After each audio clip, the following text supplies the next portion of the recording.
Left side OMR, right side ECR. நடுவுல உங்க Stepstone Secret Plots. Beach Resort Plots, just 24 lakhs onwards. Call 96268 99268. Premalatha வந்து எங்கள் கூட்டணியில் சேருவார்னா எங்கள் தலைவர் நயினார் நாகேந்திரன் சொன்னாரா, இல்லை முன்னாள் முதலமைச்சர் எடப்பாடி பழனிசாமி சொன்னார்? ஏதாவது கூட்டணியில் நீங்களாக பத்திரிக்கையாளராக பேசிக்கிட்டீங்க, நீங்களே பரப்பிடுறீங்க பத்திரிக்கை மூலமாக ஊடகாளர், அதுக்கு நாங்கள் பொறுப்பா? நாங்கள் ஒன்றும் எதிர்பார்க்கலையே. தேமுதிக அங்கே போய் ஜாயின் பண்ணிட்டாங்க. ஒரு வலுவான கூட்டணியாக இன்னைக்கு திமுக மேலும் மாறி உள்ளதுங்கிறது எப்படி வலுவான கூட்டணி நீங்கள் எப்படி பார்க்குறீங்க? நீங்கள் எப்படி வலுவான கூட்டணி சொல்கிறீங்க? ஒரு காங்கிரஸ் இருக்குது, அங்கே காங்கிரஸ் இன்னும் சேரலையே. கம்யூனிஸ்ட் இருக்குது, காங்கிரஸ் இங்கே சேரல, கூட்டணியில் இருக்குது. கூட்டணியில் அறிவிச்சிட்டாங்களா? ஒரு வாரத்துக்கு முன்னாடி 10 நாளைக்கு முன்னாடி தென்காசியில் இந்த கனிம வள கடத்தலுக்கு என்ன பேசுறது இந்த அம்மா பிரேமலதா? போதைப் பொருள் அதிகமாகி போச்சு, இப்படியான எப்போ 10 நாளைக்குள்ள இந்த ஆட்சி வந்து போதைப் பொருள் ஆட்சி இந்த 10 நாளைக்குள்ள அவங்களுக்கு என்ன சிந்தனை வந்தது? ஆட்சி நல்ல விதமாக நடத்திட்டாங்களா 10 நாளில்? பிரேமலதா தொண்டர்கள் விருப்பத்தினால் சேர்ந்தான்னு ஏற்றுக்கொள்ளப்பட்ட வாதம் இல்லை. நாடாளுமன்ற ஜனநாயகமும் இல்லையே. ஓட்டு காசு கொடுத்தீங்க, ஜெயிக்கிறீங்க, எம்பி ஆகுறீங்க, 5 வருஷம் இருந்து வந்துடுறீங்க. என்ன நீங்கள் பேசியிருக்கீங்க? 40 எம்பிஸ் எதாவது பேசியிருக்கீங்களா? களப்பணியும் வேண்டும், அறிவும் ஆற்றலும் வேண்டும், அதுதான் அரசியல். இன்னைக்கு களப்பணியும் வேண்டாம், அறிவும் வேண்டாம், ஆற்றலும் வேண்டான்னு போயிடுச்சு. வைகோவை நான் எதுக்குறேன், அது வேறு விஷயம். அவருக்கு களப்பணி இருந்தது, அறிவு இருந்தது, ஆற்றல் இருந்தது. அது வீணாக போச்சே. அவராக தொலைச்சிக்கிட்டாரு. எந்த வாரிசு அரசியலுக்காக கட்சியை தோக்குனாரோ எடுத்து, அதே வாரிசை வந்து தன் வாரிசை கொண்டு வந்துட்டா அப்புறம் என்ன இருக்குது நியாயம்? அது அன்னைக்கு நடந்த இன்னைக்கு என்ன? அப்படா நீங்கள் வடிவேல் ஜோக் சொல்கிறீங்களா? ராஜ்யசபா எனக்குன்னு சொன்னீங்களே, இப்போ ராஜ்யசபா எலெக்ஷன் எனக்கு கொடுங்க அன்னு கனிமொழி நீங்கள் வச்சு தான் நான் பேசினேன். அது அப்பாகிட்ட கேளுங்க. கலைஞர் போய் கேட்டார், நான் எப்போ சொன்னேன்?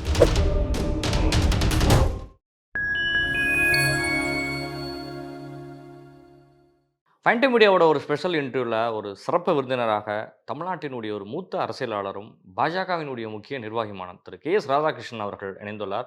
சமகால அரசியல்கள் குறித்த பல்வேறு கேள்விகளை முன்வைக்கின்றோம். வாருங்க நிகழ்ச்சிகள் சொல்லலாம். வணக்கம் சார்.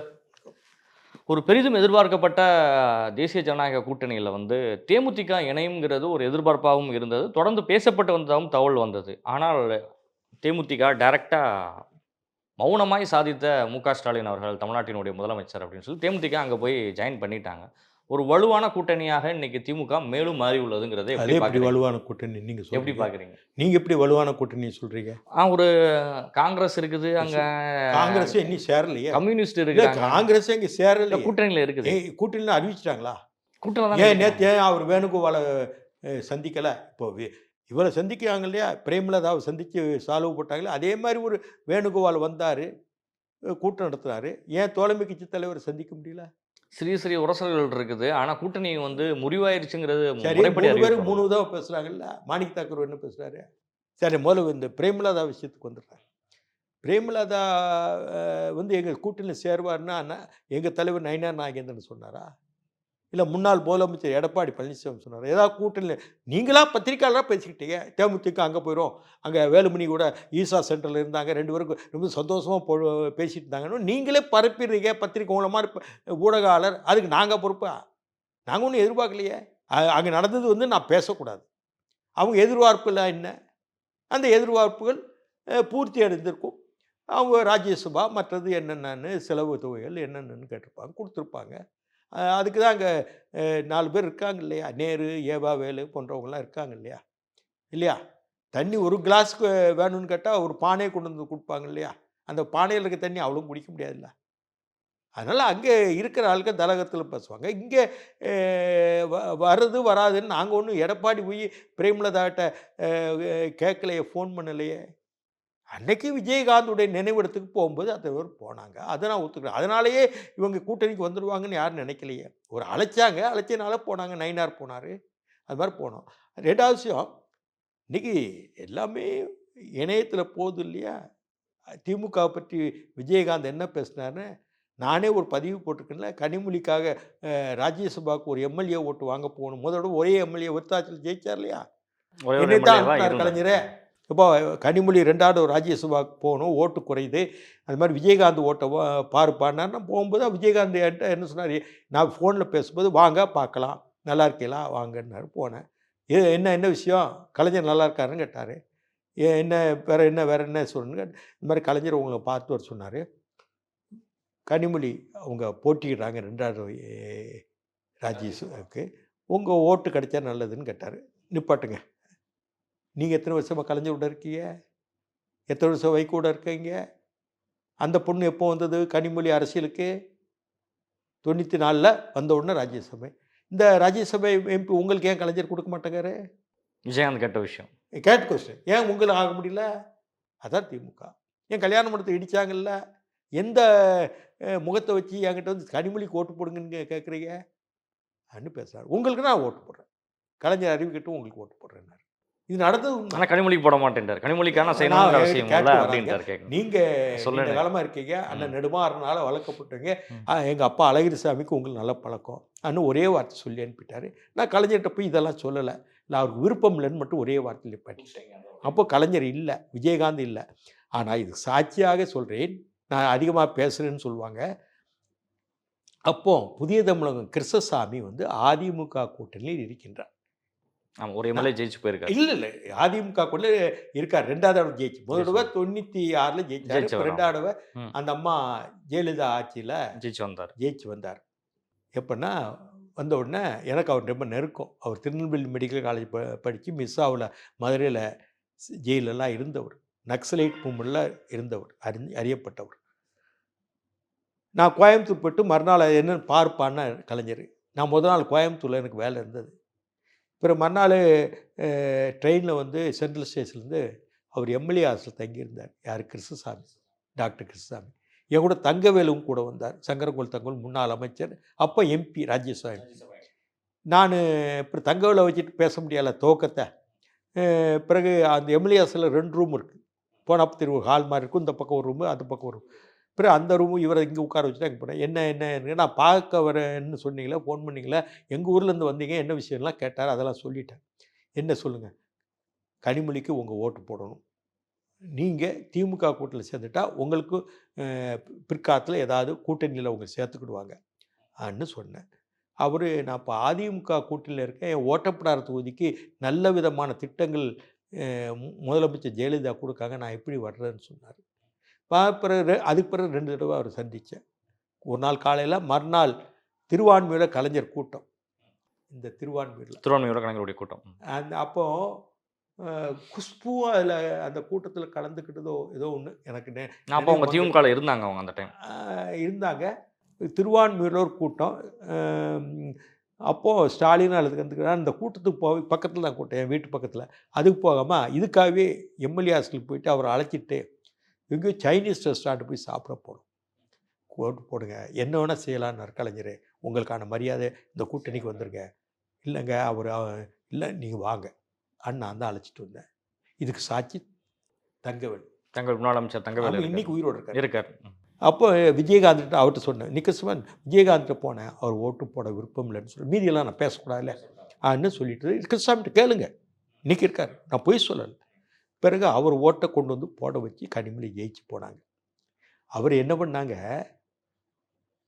கொஞ்சம் கேட்டுக்கிடுங்க. அந்த நாடாளுமன்ற தேர்தல் நடந்தது இல்லையா, எப்போ 2009 நடந்தது நாடாளுமன்ற தேர்தல். அந்த நேரம் 2009 வந்து முள்ளிவாய்க்கால். அதற்கு பிறகு மோடி முதல்ல வந்தார்ல 2014. அப்போ திமுக கூட்டணிக்கு நான் தான் கொண்டு வந்தேன். இங்கே இருந்தார். இப்போ தென்காசி தொகுதி தான் கொடுத்துட்டாங்க, அதெல்லாம் பார்த்துக்கிட்டாங்க. இப்போ கருப்பசாமி பாண்டியன் மாவட்ட செயலாளர், திருநெல்வேலி மாவட்டம். பிறகு தென்காசி தொகுதியும் நான் பொறுப்பாளராகவும் என்னை போட்டாங்க. கிருஷ்ணசாமி வேண்டி விரும்பினால சங்கரங்கோவில், வாசுதேவனூர் இந்த பகுதியெலாம் இருக்குது, எனக்கு தெரிஞ்ச பகுதி போட்டாங்க. பிறகு அதில் தோத்துட்டார். தோற்ற உடனே பிறகு சட்டமன்ற தேர்தல் ஏதோ வருது. சட்டமன்ற தேர்தல் 2016 ஏதோ வருது சட்டமன்ற தேர்தல். அதுலேயும் கூட்டணியில் கன்டினியூ பண்ணுறார், அதுலேயும் தோக்குறார். தோற்ற உடனே எனக்கு ராஜ்யசபா அந்த கூட்டணியோடு கேட்குறார், ராஜ்யசபா வேணும்னு. அதில் உடன்பாடில் கையெழுத்து போடுறது. கலைஞர் சொல்கிற, கிருஷ்ணசாமி நீங்கள் பொள்ளாச்சியில் திமுக வேட்பாளராக இருக்கீங்க, நீங்கள் நம்ம டாக்டர், நான் அதை எழுதி கொடுக்கணுமான்னு என்கிட்ட சொன்னேன். நான் இருக்கேன், ஸ்டாலின் இருக்கார், ஆனால் அவர் தோக்குறாரு. கொடுக்குறேன்னு சொன்னாங்களே, இன்றைக்கி கிறிஸ்தாமி இருக்க கேட்டுக்கிடுங்க. விஜயாத்தாயன்மன் இருக்காங்க, அவங்க வீட்லேயும் பேசுகிறேன். விஜயாத்தாயன்மன் வீட்டில் கனிமொழியை வச்சுட்டு பேசுகிறேன். என் வீட்டுக்கு வரச்சுலாம் இவ்வளோ தூரம் அதிகம்னு சொன்னீங்க, இங்கே கனிமொழி வர்றதுக்கு நேரம் இல்லைன்னு நைட்டில் தான் விஜயாத்தாயன்மன் வீட்டில் மொட்டை மாடியில் வச்சு பேசுகிறோம். கனிமொழி, நான், விஜயாத்தாயன்மன் போயிட்டாங்க. நாங்கள் பேசுகிறோம் 3 பேர் பேசும்போது, ராஜ்யசபா எனக்குன்னு சொன்னீங்களே, இப்போ ராஜ்யசபா எலெக்ஷன் எனக்கு கொடுங்க அன்னு கனிமொழி நீங்கள் வச்சு தான் நான் பேசுனேன், அது அப்பாகிட்ட கேளுங்கன்னுச்சு. கலைஞர் போய் கேட்டார், நான் எப்போ சொன்னேன் ராஜ்யசபா? இவர்கிட்ட கேட்குறாரு, ஏவாவேல் கூட இருக்கார், ஸ்டாலின்கிட்ட. நாங்கள் ஒன்றும் அப்படி சொல்லலையே, ஆனால் சொன்னது உண்மையான விஷயம். ஆமாம், கிருஷ்ணாமிட்டு கேளுங்க, அவர் இது வரைக்கும் அது வாயை திறக்கல, நான் வாயை திறக்கிறேன். என்ன அப்படி தான் நடந்தது. எவ்வளவு மோசமாக இவங்களை பேசுகிறதெல்லாம் இப்போ இணையத்தில் வருது. ஒரு வாரத்துக்கு முன்னாடி 10 நாளைக்கு முன்னாடி தென்காசியில் இந்த கனிம வள கடத்தலுக்கு என்ன பேசுகிறது இந்த அம்மா பிரேமலதா, ஞாபகம் இருக்கா? கனிம வள கொள்ளை வந்துட்டு அரசின் மீது இருக்க மாவட்ட அமைச்சருக்கு ஒன்று, சபாநாயகருக்கு ஒன்று, அவருக்கு ஒன்று, இவருக்கு ஒன்று போயிட்டு கடைசியில் இது எல்லாம் மக்களை ஏமாத்துறாங்க இந்த அரசாங்கம். பள்ளிக்கூடங்கள் மரத்துக்கள் நடக்குது, போதைப் பொருள் அதிகமாகி போச்சு, இப்படியான எப்போ 10 நாளைக்குள்ளே பேசுகிறார். இந்த ஆட்சி போதைப் பொருள் ஆட்சி. இந்த 10 நாளைக்குள்ளே அவங்களுக்கு என்ன சிந்தனை வந்தது? ஆட்சி நல்ல விதமாக நடத்திட்டாங்களா?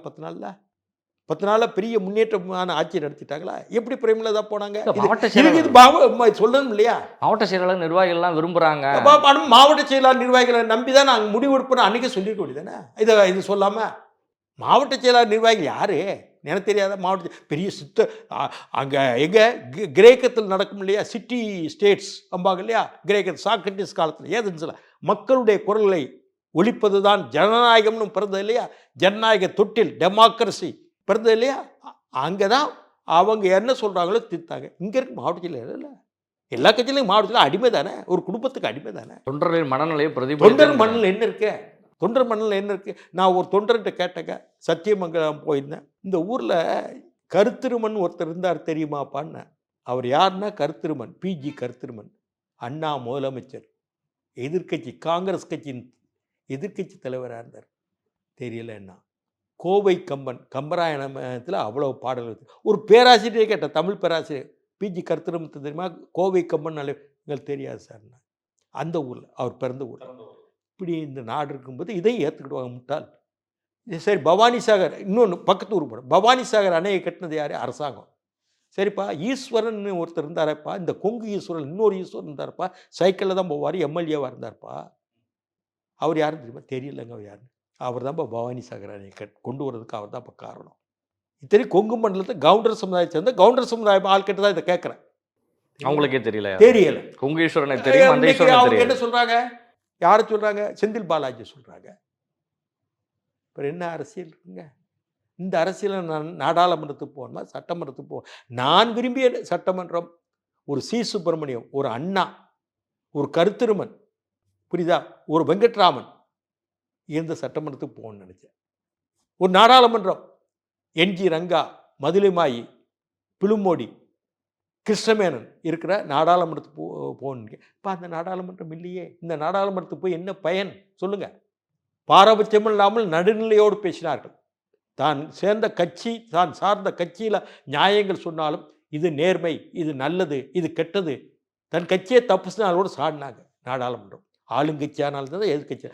இது நாடாளுமன்ற ஜனநாயகமே இல்லையே. ஓட்டு காசு கொடுக்கீங்க, ஜெயிக்கிறீங்க, எம்பி ஆகிறீங்க, 5 வருஷம் இருந்து வந்துடுறீங்க. என்ன நீங்கள் பேசியிருக்கீங்க? 40 எம்பிஸ் எதாவது பேசியிருக்கீங்களா? இந்த நாடாளுமன்றம்னா உதயநிதிக்கு பாட்டு போடுறாங்க, சங்கீதம் போடுறாங்க. உதயநிதியை விட்டால் நாளை இல்லை, எங்களுக்கு ஒரு இளைஞர் கிடைத்து விட்டார், இனிமேல் தமிழ்நாட்டை எங்கள் கவலை இல்லை அனுப்பி. உதயநிதிக்கு என்ன தெரியும்? தமிழ்நாடு சட்டமன்ற பேரவைன்னு சட்ட விதிமுறைகளாக தெரியுமா? ஒரு பச்சை கலர் புத்தகம் கொடுப்பாங்க எம்எல்ஏன்னு. அந்த விதிகளாக தெரியுமா?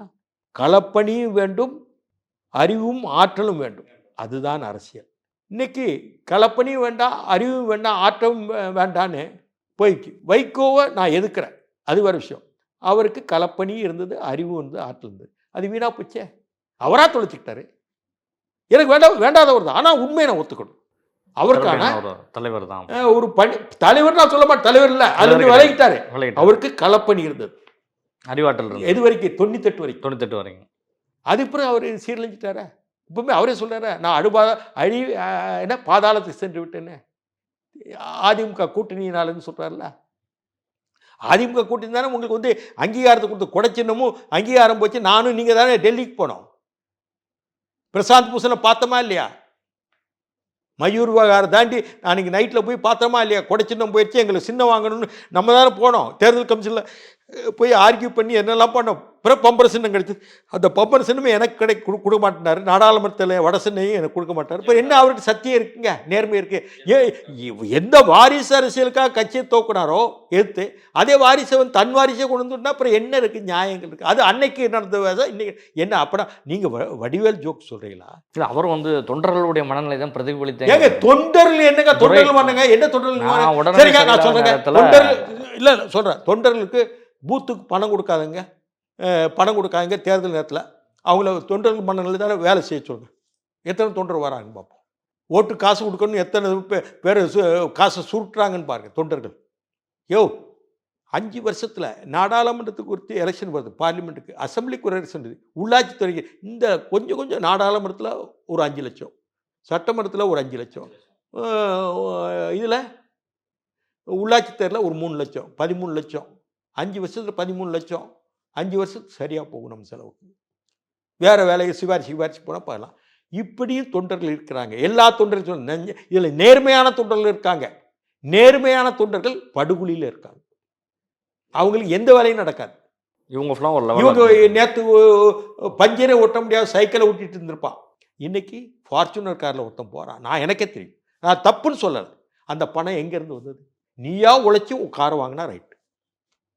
இங்கே பல அரசியல்வாதிகள் ஃபார்ச்சுனில் போகிறாங்க, அது அவங்க பணமா கேட்குறேன்.